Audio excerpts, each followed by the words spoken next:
On February 15, 1933, my grandmother Sotoko Arataki was born here in Japan. By 12 years old, Sotoko Arataki was working at a military base near a shipyard. On April 6, 1945, during the normal morning routine, where the army meets up and they go for a march at 7 a.m., they noticed something falling from the sky. Once they saw that, they returned to the bomb shelters. The atomic bomb had dropped on Hiroshima that day.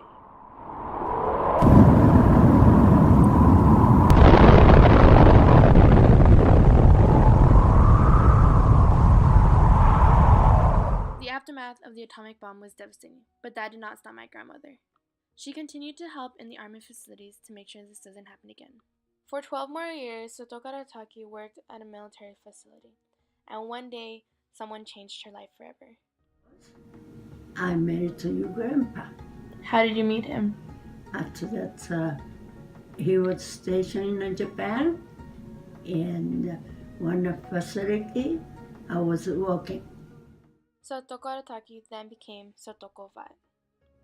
Your mother, father, husband and wife. After thinking long and hard, my grandmother decided to leave her family and follow my grandfather.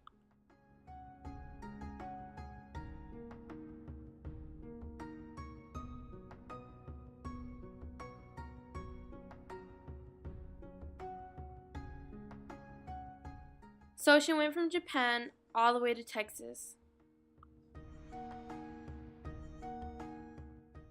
And there they had my mother, Kim Vaught, and her sister, Kathy Vaught. After the two girls were born, my grandmother was required to get a visa. I studied, went to school for studying government, okay, and then but I got citizenship. Did you have to take a test? Yes. And yeah, I got your visa. Not to mention, she had to learn a whole new language, which was English. Your grandpa have a station to Germany. The Germany, you must get out from USA, which is United States. So in order to come back to the United States, you have to have the visa and the passport. It's real complicated. So after having two kids, she went to Germany to follow my grandfather. From Germany, they went back to Hawaii, where they stayed for a while, and finally settling in El Paso in 1955. Meanwhile, my father was enlisted in the Air Force. When he got out of the Air Force, he started working for a company named Fleming, and this is where he met my mother. My mother thought he was a dirty Mexican, but after a while, she gave him a chance.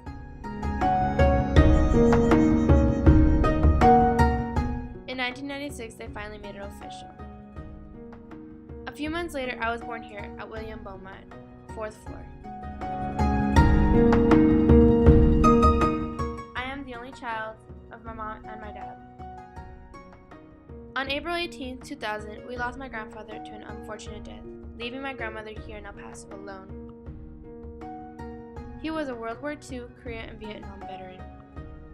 My grandmother was not alone. She had my aunt, my mom, and I.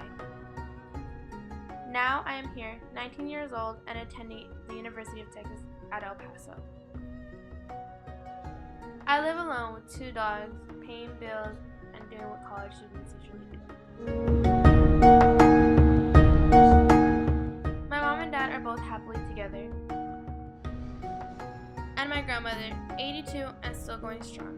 She dances every night at the Wild Horse, and she is also a host family for the Japanese Army and Air Force who come into El Paso.